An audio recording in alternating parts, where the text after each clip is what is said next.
मैं आपके माध्यम से यही बोलना चाहता हूं कि यहां से भी तो टीएमसी के निर्वाचित सांसद दिल्ली में है, लोकसभा में है, राज्यसभा में है। जब क्योंकि जो भी कानून पास होता है, चाहे वो राज्यसभा में हो, लोकसभा में, पहले बिल आती है, बिल के ऊपर में विस्तारित रूप से चर्चा होती है, उसके बाद में कानून बनता है। जब ये चर्चा हो रही तो उस समय उनको बात रखना चाहिए था, क्योंकि मैं भी यहाँ पर विधायक था।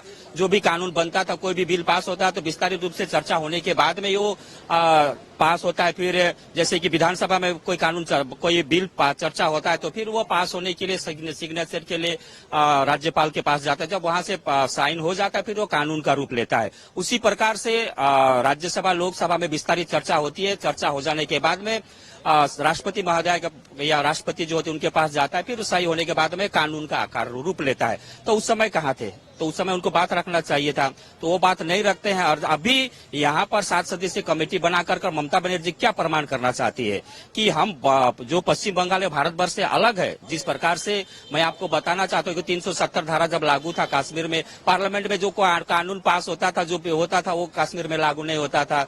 सुप्रीम कोर्ट का जो भी वर्डिक्ट होता था वो कश्मीर में लागू नहीं होता। तो क्या कश्मीर में 370 हट जाने के बाद में ममता बनर्जी क्या पश्चिम बंगाल को कश्मीर बनाना चाहती है, या पश्चिम बंगाल को अलग मानती है, या फिर बृहत्तर बांग्लादेश बनाना चाहती है? तो निश्चित रूप से इस प्रकार का 7 सदस्यीय कमेटी बना करके संविधान का उल्लंघन है। ये टोटली अनकॉन्स्टिट्यूशनल है। कि केवल विरोध करने के लिए विरोध करना ये सही बात नहीं है। कि जो ब्रिटिश टाइम से जो कानून चल रहा था, क्योंकि जब हमारे यहाँ विधानसभा में भी चर्चा होते तो मंत्री लोग खुद ही बोलते थे कि जो कानून ब्रिटिश काल से चलते आ रहा है और वर्तमान परिस्थिति के समय के अनुसार से जो समय की मांग होता है, उस समय के मांग के अनुसार से कोई कानून बनता है या फिर उसमें अमेंडमेंट होता है। ये समय की मांग है कि समय के मांग के अनुसार ही ये कानून बनाया गया। मेरे ख्याल से यहाँ विरोध करने का कोई जगह नहीं है।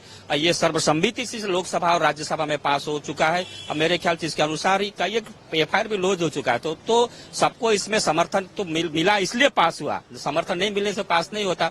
तो अभी अन्य था, क्योंकि विरोधियों के पास में दूसरा कोई मुद्दा नहीं है। किसी भी प्रकार का एक मुद्दा बना करके संसद में गतिरोध पैदा करने का ही एक प्रकार का ये चाल है। देखिए, ये पार्टी तो जो टीएमसी पार्टी है, वर्तमान पश्चिम बंगाल का जो सरकार है, ये तो संविधान को मानती नहीं है। गणतंत्र के ऊपर इनका कोई विश्वास नहीं है। इसलिए इनका मन में जो आता है वही ये लोग उसी हिसाब से चलना चाहते हैं। तो जिस प्रकार से राष्ट्रपति अपना देश का संवैधानिक प्रधान होती है, उसी प्रकार से राज्यपाल महोदय भी, जो महामहिम राज्यपाल है, वो भी राज्य के संवैधानिक प्रधान होते हैं। तो निश्चित रूप से कहीं पर राज्य में कोई गलत काम हो रहा है, असंवैधानिक काम हो रहा है, तो निश्चित रूप से वो तलब कर सकते हैं। इसी के तहत जहां कहीं भी कोई गलत काम होता है तो संवैधानिक प्रधान होने के नाते वहां पर उनका दखल अंदाजी करने का संविधान ने अधिकार दे। उसी संविधान के अधिकार के तहत ही काम कर रहे हैं माननीय राज्यपाल।